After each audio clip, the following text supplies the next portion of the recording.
Quem lembra aqui, há 10 anos atrás, onde estava? Onde estava? Algo que aconteceu de interessante há 10 anos atrás na sua vida. Aquilo que aconteceu não volta mais. Percebeu isso? Percebeu que muitas coisas que aconteceram na nossa vida não voltam mais. Por quê? Porque o tempo não volta. Aquilo que passa é que a água do moinho, né? A água passa, mas ela não volta. Então, às vezes as pessoas falam assim, eita, tempo bom, né? Era o tempo que a gente fazia isso, que ganhava dinheiro. E esse tempo não. Mas nós estamos olhando para frente porque estamos presos no tempo, né? A pessoa perguntar quanto, quer ver uma coisa interessante? A pessoa pergunta para você quantos anos você tem. Aí a pessoa diz, eu tenho X anos. Baseado no seu tempo de vida aqui na Terra. Então vocês entendem que o tempo é muito importante para a nossa vida. Esse sermão que a gente vai estar passando hoje para vocês, ele nos ensina a lidar com o tempo. Não é fácil lidar com o tempo. Eu vim agora para a Xana Mangabeira e uma senhora disse assim, aí eu disse assim para a senhora, no ônibus de Xana Mangabeira, para vir para cá, e a senhora disse, moça, a senhora vai entrar, eu vou entrar, não, eu estou esperando o pedreiro para fazer a obra na minha casa, mas eu não tenho paciência. Já faz uma hora que eu estou esperando. Sabe, a nossa relação com o tempo é muito difícil, né? Mas a Bíblia diz que para tudo há um tempo. Passa aí, exemplo. Essa é uma frase que eu levo na minha vida e que eu gosto muito dela. Que frase é essa, irmão Júnior? O verdadeiro significado da vida é plantar árvore, sob cuja sombra você não espera sentar-se. Vou ler de novo. O verdadeiro significado da vida é plantar árvore, cuja sombra você não espera se sentar. Quem aqui já plantou uma árvore? Só a madeira para tomar, ninguém para plantar árvore. Na época que eu era jovem, existia um dilema que dizia assim: você tem que passar pela vida, ou você tem que plantar uma árvore, né? Construir uma casa, plantar uma árvore, ou eram 3 coisas. Que dizia, se você não fizesse essas coisas, sua vida seria uma vida vazia. Então, olha, plante mais árvores. Inclusive, o significado da vida é isso, ó. Você plantar uma árvore cuja sombra você não vai usufruir dela. Passa aqui. Esse foi o motivo. Aí, o livro de Eclesiastes aí, para quem quer ler, né? Para quem quiser abrir, mas se quiser vir aqui para a gente ler, ó. Eclesiastes capítulo 3, verso 11. Esse é o texto de hoje, o texto básico para a nossa reflexão. Mas antes da gente ler juntos, vamos fazer uma breve oração. Olha isso. Querido nosso Deus, aqui está eu, Senhor Deus, e meus irmãos, e o nosso maior propósito, Senhor Deus, é ouvir a Tua voz, ouvir a Tua palavra. Que o Senhor abençoe, Senhor Deus, a nossa leitura, o nosso estudo, que possamos entender a Tua vontade para a nossa vida. Te pedimos que seja assim, mas te pedimos que seja em nome de Jesus. Amém? Eu gostaria de pedir a Dona Neuza e a vocês que prestassem mais atenção aqui. Deixa para falar depois, tá certo? Vamos lá. Eclesiastes 3:11. Deus fez tudo formoso no seu tempo. Também pôs a eternidade no coração do ser humano, sem que este possa descobrir as obras que Deus fez desde o princípio. Amém. Que coisa interessante, né? Esse texto nos ajuda a entender que a gente tem que saber trabalhar com o tempo, irmão. E ele diz, ó, Deus fez tudo perfeito no seu devido tempo. Olha, Deus quer que eu e você entenda que a gente tem que aprender a viver com o tempo. Olha, tempo para viver, tempo para morrer, tempo para sorrir, tempo para chorar, tempo para plantear. Tem tempo para tudo nessa vida, irmãos.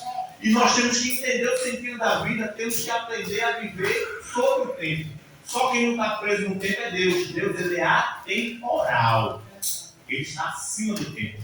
A Bíblia fala que um dia para Deus é como se fosse 1000 anos. E 1000 anos para Deus é como se fosse um dia. Porque Deus não está preso no tempo. Mas eu e você está. Um dia éramos bebê, éramos adolescentes e hoje já estamos adultos e outros passando para uma fase mais. Vocês entenderam isso aqui? Mas o que me chama mais a atenção nesse texto, irmãos, é que Deus, ele diz assim, ó, mas Deus também põe a eternidade no coração do ser humano. Querido, Deus colocou a eternidade no meu e no seu coração. A vontade. Você percebe que ninguém quer morrer. Ninguém quer morrer. Não sei se eu estou totalmente doente na cabeça. Mas a pessoa não quer porque a gente quer viver. A gente nasceu para viver eternamente. Deus criou eu e você para que eu e você vivessem eternamente. Mas veio o pecado. E hoje a gente está vendo o mundo totalmente tomado pelo pecado, pela maldade, pelas pessoas que estão dominadas pelo inimigo, que estão fazendo coisas erradas. Mas o nosso coração, lá dentro, a Bíblia está falando aqui, em Eclesiastes 3:11, que Deus colocou uma eternidade. Para eu e você querer viver a vida eternamente. Entendeu isso, queridos? Passa aí, Kezinha. Olha, tudo tem seu tempo. Isso aqui é uma colheita, é um medidor de tempo, assim como um relógio, assim como, sabe, antigamente o pessoal do interior media o horário pela sombra, né? Pela sombra ia, deve ser umas 10 horas. Eita, daqui a pouco é meio-dia. E ele não tinha um relógio, mas tinha uma sabedoria que Deus dava. E ele media o tempo, querido. É algo interessante. Passa aí, Kezinha. Aí é um monumento.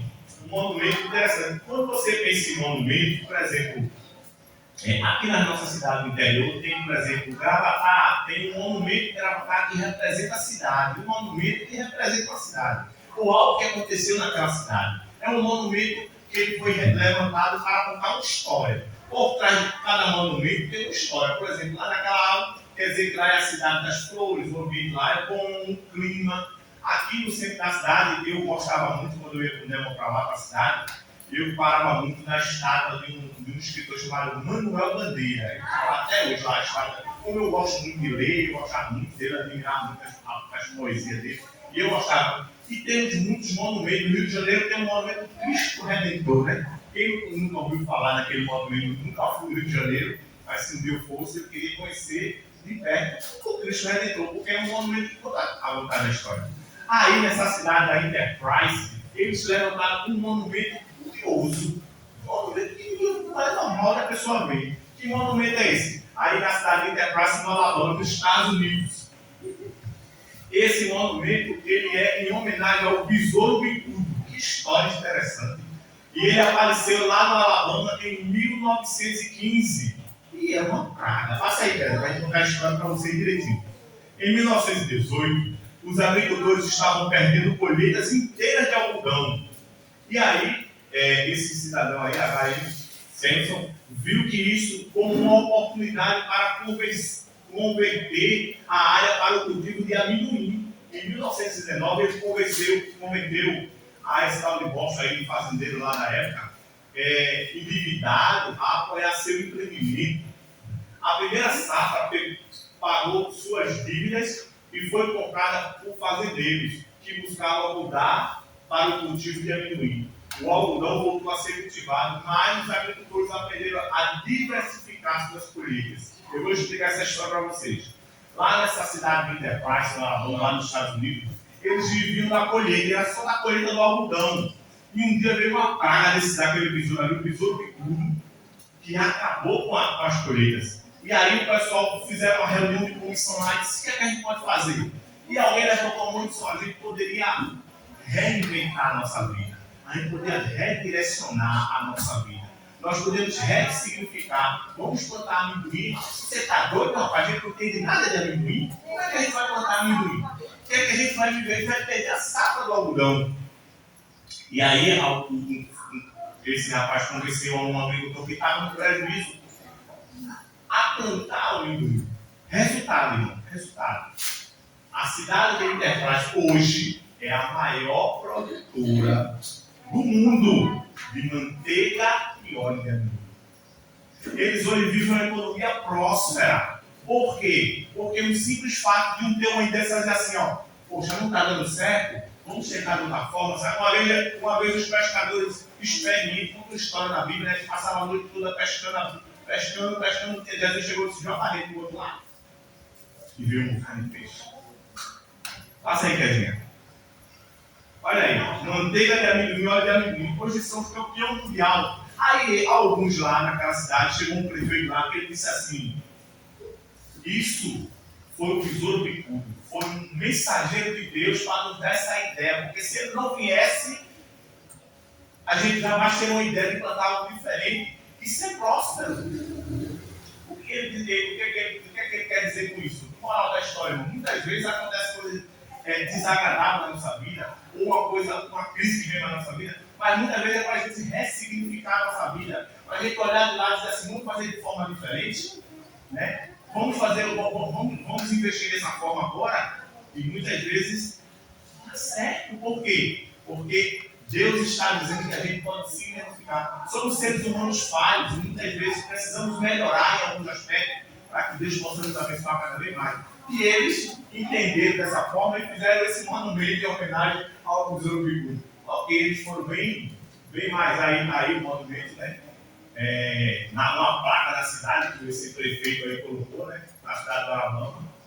Pode passar aí, velho. Agora vamos ler Atos. Atos capítulo 8, verso 1 a 4. Eu queria que alguém lesse para mim aí. Só pessoas bonitas hoje aqui na igreja, com vozes FMs. Eu vou perder essa oportunidade. Atos 8, capítulo. Eu gosto muito desse texto, porque esse texto conta a história do mártir de Estevão. Eu tenho uma pregação falando só sobre a vida de Estevão. Acho que eu preguei a cristã uma vez. Estevão foi o primeiro mártir da igreja cristã.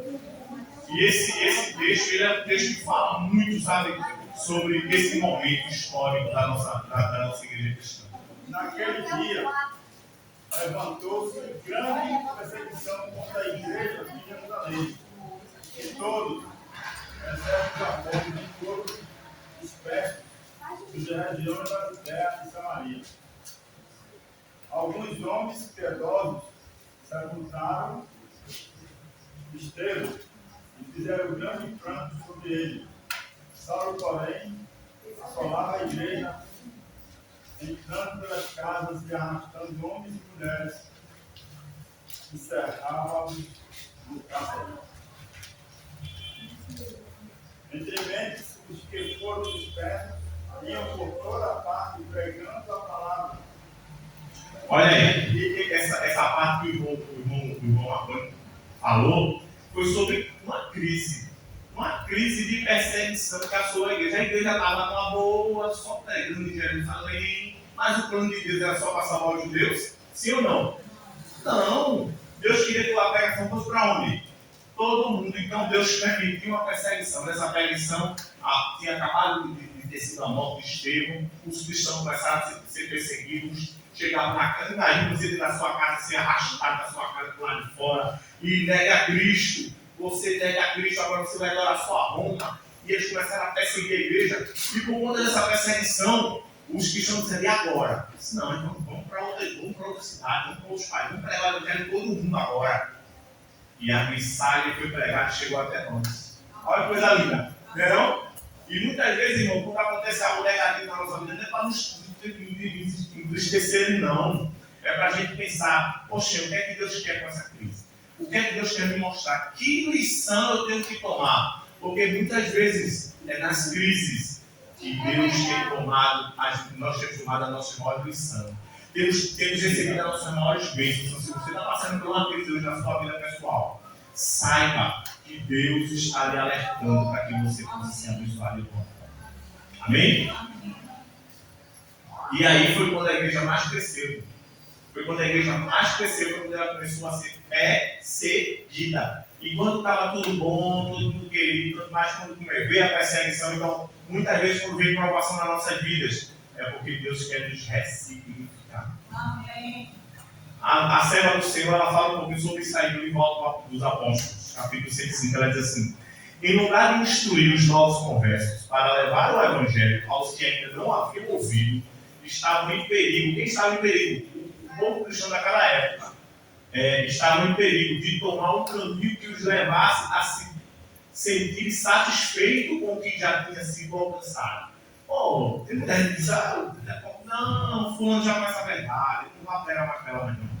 Porque fulano, eu já falei tanto de Jesus, já passa para mim, ela não fala, e as pessoas começam a ficar satisfeitas, sabe? E aí tem um conhecimento tão grande, mas guarda o conhecimento só para si.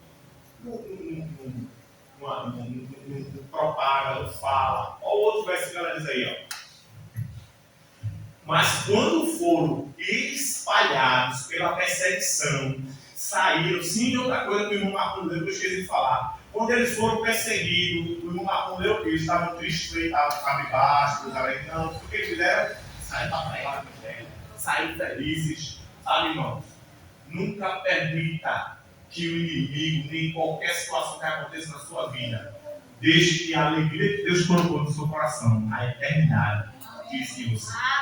Aí diz, ó, quando foram espalhados pela perseguição, saíram cheios de zelo missionário. Olha, saíram tristes, saíram cheios de zelo missionário, irmãos. Compenetrando-se na irresponsabilidade da sua missão. Sabia ter em mãos o pão da vida, para alimentar o faminto. E eram constrangidos pelo amor de Cristo a distribuir esse pão a todos que estivessem em necessidade.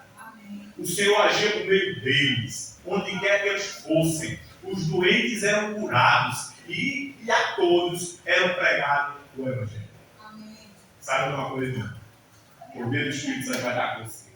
Cristo vai estar com você. Passe embora e pregue. Fala do Evangelho. Abra a sua boca e fale de Jesus para todas as pessoas. Porque estamos vivendo em tempos difíceis. Jesus está voltando.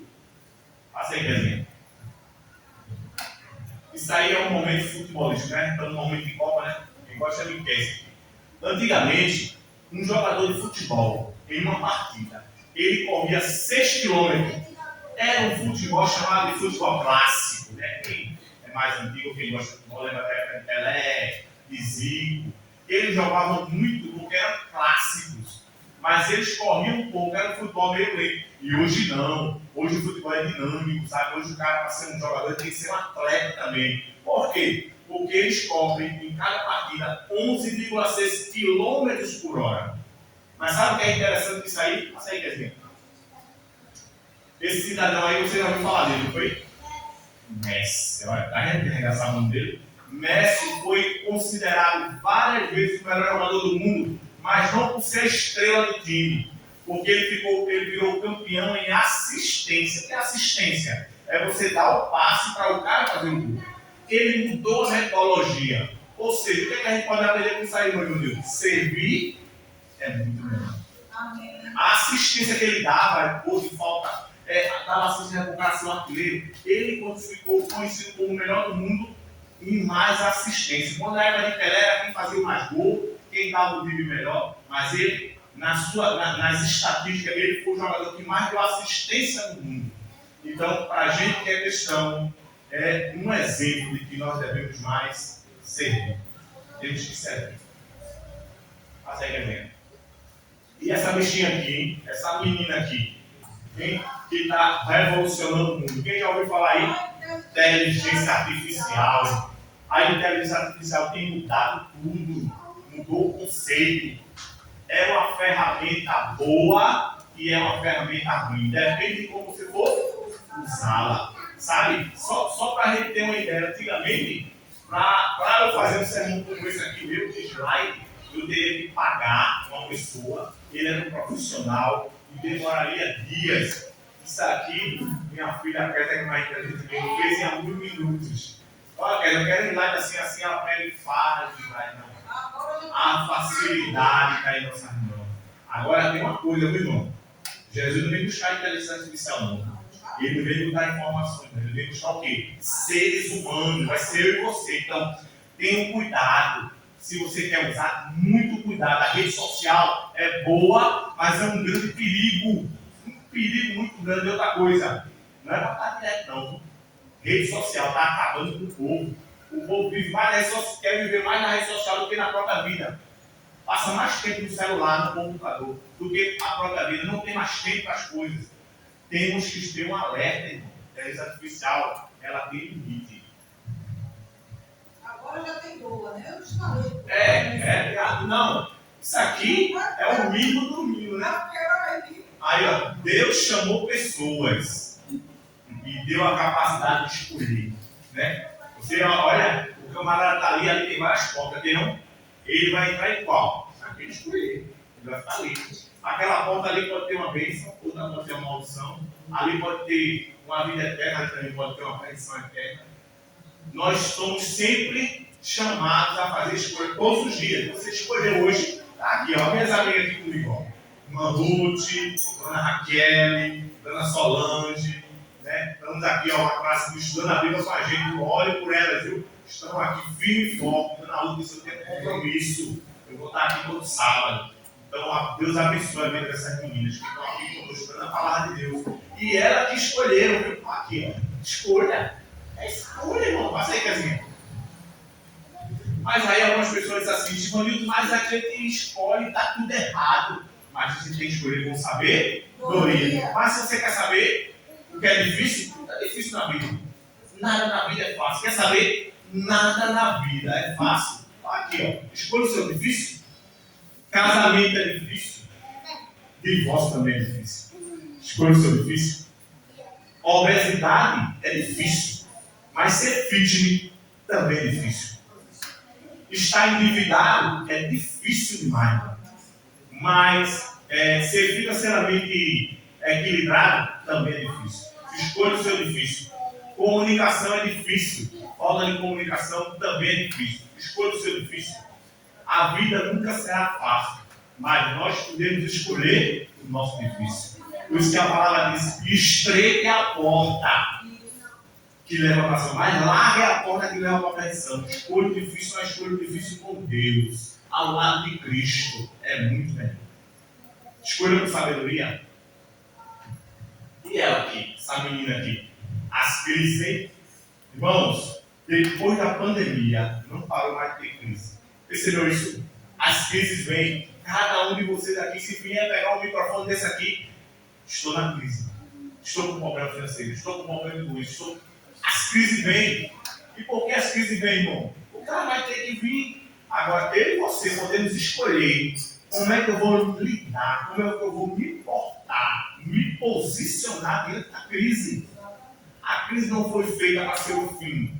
A crise foi feita para ser o começo. Para eu e você tomar decisões pautadas na providência de Deus. Lembra da história que o irmão Marcos leu? A igreja de Deus, a igreja de Cristo.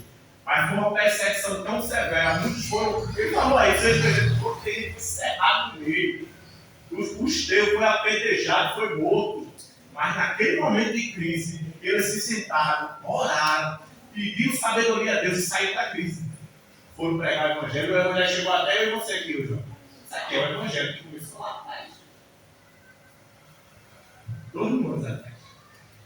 Então Deus, quando viu uma crise na sua vida, quando se assolar uma crise na sua vida, não é o fim não, irmão, é o começo. Deus tem vez. Então, muitas vezes a gente precisa se ressignificar o pai. Eu estou devendo demais. Eu vou começar a fazer uma contabilidade aqui nas minhas contas, vou ter que cortar isso aqui. Eu lembro que há uns anos atrás, todo final de semana eu estava com minha família em restaurante. Era isso, gastava um dinheiro danado, veio a crise, aí eu disse, acabou o restaurante, acabou o lanche, nem com o pastel da esquina eu estou indo mais, entendeu? Por quê? Não dá mais, não viu. Eu peguei um Uber com ela, eu vim conversando com o rapaz do cantor do mercado e fazer uma feirinha.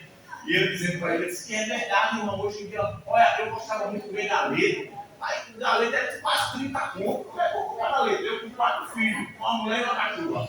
Não dá não. Aí a gente vai se readaptando, segura aqui, vai a energia, opa, vamos segurar a energia para atual, vamos segurar aqui. Mas as crises vêm para a gente se organizar, irmão. Deus está chamando o povo organizado. Temos que ser. Mordomia é o sentido de você. Quando Deus colocou o homem e a mulher, Adão e Eva, no paraíso, foi para eles cuidar do que era dele. Sabe alguma coisa? A vida não é sua vida não é sua, seus filhos não são seus, seu marido não é sua, sua casa não é sua. Tudo é de Deus, irmão. Então, a gente não tem nada. Vamos administrar com sabedoria. Eu vou dizer um negócio para vocês, vou dizer baixinho, para ninguém escutar, viu? Muita gente está se apegando às coisas do mundo e vai ficar com ela, vai perder até a salvação, porque está se apegando às coisas. Como é que Deus está prometendo levar a gente para morar do céu e as pessoas querem se apegar com as coisas da terra? O princípio da mordomia, meu irmão, é saber que nada é meu, nada é seu. Tudo é de quem? Deus, é o princípio. As crises vêm, mas ela vai-se embora. se desesperar. Não se desespere. Confie naquele que começou a boa obra. Aquele que começou a boa obra. Terminar. Amém. Amém? Glória a Deus. Crises mais intensas. Aí vem as mais intensas. Por isso, alegre-se. Olha que crise. Que a própria Bíblia fala. Olha que crise. Apocalipse 12 diz assim: por isso, alegrem-se aos céus, e vocês que neles habitam, ai da terra e do mar. Pois quem? O diabo desceu até vocês cheio de fúria, sabendo que bom tempo. Imagina, irmão, que crise. O próprio inimigo está querendo destruir, veio para matar, roubar e destruir. Ele quer que você seja feliz? Não. Ele quer que a sua família seja feliz? Não. Por isso nós temos famílias disfuncionais, irmão. Às vezes tem um filho que aperreia mais, tem um filho que aperreia mais, às vezes é o marido, às vezes é a esposa. Temos que sabermos administrar as crises, porque elas vêm. Passa aí, exemplo. Olha aí, o rapaz já está com guarda-chuva e as pedras ele se segurando e, sabe, o estudo, a palavra de Deus, a comunhão com Deus, ela nos ajuda em tudo. Aí, as crises pessoais. As crises pessoais, não é? Ansiedade, estresse, pensamento acelerado. Sabe o que é pensamento acelerado, irmão? Eu vou explicar para vocês. O camarada chega em casa, nervoso, estressado, o corpo dele está cansado, ele se deita para dormir, mas a mente dele fica... Não para. Ele não consegue, ele vai se acordar a madrugada todinha, porque o pensamento dele não para mais. Imagina aqui situação, que momento chegou a crise das pessoas, irmão. Estresse, as pessoas estressadas, ansiedade, depressão. Quantas pessoas, quando eu era pequeno, irmão, a gente não ouviu falar sobre a depressão, não. É uma doença que veio, sabe, ao nosso conhecimento há pouco tempo. Então, essas coisas, as crises estão trazendo essas consequências para pessoas. Mas nós temos um Deus que Ele está acima das crises, que Ele resolve as crises, tanto pessoais como as crises intensas, como falou em Apocalipse. E Ele está dizendo essa manhã para você hoje, que Ele está cuidando da tua vida, que Ele quer resolver o teu problema. Agora você tem que confiar, perder a confiar, como a irmã cantou aí. A irmã cantou, a irmã dele cantou, você percebeu o que ela cantou? Temos que confiar mesmo. Porque aquele que fez a promessa é fiel, a promessa é fiel e verdadeira, irmão, para se cumprir, como disse lá em Jó. E às vezes, irmãos, isso aqui é independente da igreja, do mundo, a gente está vendo pessoas assim, a consequência desses males, de não saber administrar o tempo, de não ter aquela intimidade, aquela confiança em Deus, porque tem gente que não quer perder uma Bíblia. Aqui, uma Bíblia. Não quero perder uma Bíblia. Você sabia que muita gente morreu para você ter uma Bíblia na mão? E hoje a gente tem várias Bíblias em casa. Palavra de Deus chegou na nossa mão, de graça. De graça. Sabe por que a gente dá a Bíblia para vocês, queridas? Porque a gente ganha de graça. Alguém pagou para a gente, alguém com a sua oferta missionária foi lá, pagou para eu e você, para a gente ter esse momento de estudo. De graça, irmãos. Então, tenham paciência, queridos. Deus ele fez tudo no seu determinado tempo. O tempo ele é assim mesmo. Há um tempo para tudo, para todo um propósito debaixo da terra. E a gente tem que entender o tempo de Deus também. O tempo de Deus é diferente do tempo. A parte 2 fala que Deus age nas crises. Aleluia! Louvado seja o nome do Senhor. Porque esse Deus é maravilhoso, esse Deus é poderoso. E Ele não deixa eu e você nas crises sozinhos. Ele age na crise, Ele age em qualquer momento. Deus é aquele que está perto. Vinha eu andando com minha esposa, a gente veio pintar a igreja, contei isso sábado passado, vinha eu andando, aí tem um cara atrás da gente. E aí ele estava meio assustado, né? Aí ele namorou, eu olhei, aí estava o camarada. Aí quando eu olhei, não, cara, o camarada sumiu. Aí eu falei, pô, hoje o Senhor quando acompanha esse estudo. Deus nos abandona a gente não, querido. Deus é maravilhoso. Louvado seja o nome de Deus. A Ele toda glória, toda honra, todo louvor. Aqui diz assim: e o Deus de toda graça, que em Cristo nos chamou a sua eterna glória, depois de vocês terem sofrido por um tempo, Ele mesmo irá aperfeiçoar, firmar, fortalecer, fundamentar vocês. Não tenham medo. Amém. A Ele seja o domínio para sempre também. Lá em 1 Pedro 5:11. Queridos, tem mais dessa. Ah, sim. O sermão do Senhor também fala. Nada, olha, essa frase aqui, olha, irmãos. Se vocês esquecerem tudo que eu falei aqui, lembre dessa frase. Essa frase resume tudo. Essa frase para mim é o top, é o suma, é o centro. Nada temos a temer quanto ao quê? Ao futuro. A menos que nos esqueçamos como Deus tem nos conduzido desde o passado. Você se lembra de quantas crises você já passou? Você se lembra de quantas vezes a mão de Deus lhe abençoou no passado até hoje? Eu não tenho a ver não. Tá? Porque eu estive conversando com uma amiga essa semana e disse assim, irmão, não se preocupe com o passado, porque o passado já passou. Tem pessoas que estão presas ao passado. Não, eu sofri, irmão, algo que aconteceu na minha vida que marcou. Mas, irmão, não era para ter marcado. O próprio Deus diz que o nosso pecado, Ele guarda, ele joga na profundidade do mar, que eu não me lembro mais. Não devemos estar presos a coisas do passado, principalmente coisas negativas, né? Eu lembro da minha mãe, do meu pai, que já faleceu. Coisas boas você pode até lembrar, mas coisas negativas, ótimo. Pega uma tesoura espiritual mais importante que você tiver, corte. Isso não deve estar pedindo. Ainda tem pessoas preocupadas com o futuro, viu? Não dorme, meu Deus do céu, essa dívida, como é que eu vou fazer? Meu Deus, como é que vai ser o amanhã? Vai ser até uma coisa, como será o amanhã? Não. O amanhã pertence a quem? A Deus. E o passado? Já passou. Qual é o único tempo que a gente pode trabalhar com ele? É o agora, irmão. Agora. O agora você pode viver. E aqui é uma frase que você pode ser até uma frase de efeito, mas o amanhã desaparece quando chega o amanhã. Porque o amanhã vira hoje. Não permita que esses enganos do inimigo atrapalhem sua mente.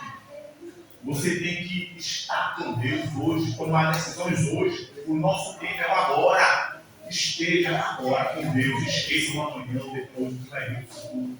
E entregue a sua vida inteiramente. Amém. Amém? Amém. Glória a Deus. Aqui, falar uma história, para encerrar. Você olhar. Isso aí é uma clínica de repouso light. Na rua Almirante Alessandrino, dia 31, em Santa Teresa, com vista para a Baía de Guanabara, lá no Rio de Janeiro. Essa clínica foi. Passa aí, Ken. Essa clínica foi feita pelo pastor, eu vou ver o nome dele aqui, até não esqueci o nome dele. E ele tinha um sonho de ajudar na aula. Ele é pastor da igreja. Então ele teve uma ideia. Ele disse que eu vou pregar mais saúde. Eu prego o evangelho, mas eu quero pregar sobre saúde. Acho que eu vou pregar sobre saúde, sobre minha especialidade. Ele foi para os Estados Unidos, se formou em médico também, voltou e se aprimorizou em saúde natural para pregar. E ele teve uma ideia, isso aí, ó, Jesse Kleins. Ele se aperfeiçoou em saúde natural e ele alugou aquela clínica ali para 18 pessoas. E ele começou a pregar sobre saúde, irmãos. Saúde é muito importante, viu? Só quem sabe o que é ter saúde é aquele que. Só quem dá valor a uma boa saúde muitas vezes é quando a pessoa perde. Quando a pessoa perde a saúde. A diabetes está alta, a pressão está muito alta, tem uma enfermidade seca, ter saúde é bom. Aí você tem hoje o dever de escolher ter saúde, ter mais saúde. Aprenda a ter hábitos saudáveis, irmão. E ele começou a trabalhar com os idosos, com os jovens, como ter hábito, ele fez essa clínica aí. Só que ele tem um grande sonho, irmão. Qual é o grande sonho dele? Ele queria algo maior. Irmão, nunca se contenta com o que Deus lhe deu. Deus quer lhe dar algo maior, mais grande. E aí ele vai debaixo dessa árvore aí, que vocês estão vendo a imagem, com seus familiares, sua esposa, filho, porque eles compartilhavam o sonho. E ele orava para que um dia, Deus ia assistir o sonho que ele tem no hospital. E ele morreu. Ali seria o terreno próximo do mais um pouquinho na frente, seria o terreno que foi doado da igreja para ele fazer o nosso hospital, o Hospital Adventista do Rio de Janeiro, assim como tem lá em Manaus, que o nosso pastor, foi pastor do Egito lá e conhece muito bem. Ele orou, mas irmãos, hoje temos um hospital, cadê a igreja? Olha aí, na década de 70, esse hospital aí foi criado. E aí, ele não viu terreno, mas ele sonhou, irmão. Lembra daquela frase? A plantar uma árvore sobre cuja sombra você não vai, sabe? Existe árvore, eu esqueci o nome da planta, que dura 80 anos para florescer. O cara que plantar essa planta, ele não vai comer do fruto, mas ele vai pensar lá na frente, alguém vai precisar comer esse fruto. Você sabe, irmão, que é sério. Você vai plantar algo, quem vai ser beneficiado vai ser uma pessoa lá na frente. Aí na década de 70 está o hospital adventista. E hoje? Olha aí, verdade. Irmãos, lembra quantas pessoas o pastor atendia lá? 18. E hoje atende mais de 2.000 pessoas. É o poder de Deus na mão daqueles que sonham, que sabe se ressignificar a sua vida, que não se rende às crises, mas que meio às crises quer ser usado como um canal de Deus. Olha o hospital lindo, o hospital lá de Silvestre. Quando eu fui para a igreja de Cristão, a irmã levantou a mão e disse, mas é do SUS? É do SUS também, sim. É do SUS. Passa aí. Olha outra frase bonita aí, para a gente encerrar. A gente já está no final. Nunca se esqueça de quê? Dos dias que você orava para ter o que você tem. Sabe, irmão?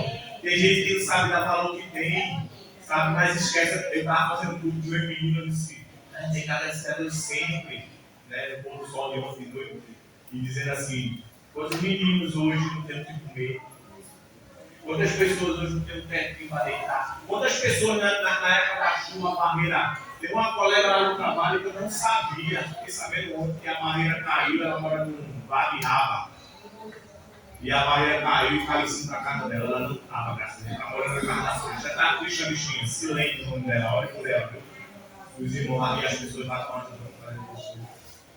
Pessoas que não têm nenhum lar, e a gente tem tudo isso, temos saúde, estamos aqui. Louvado seja o nome do Senhor. E ainda reclama. Olha essa frase aí. Essa frase também é linda.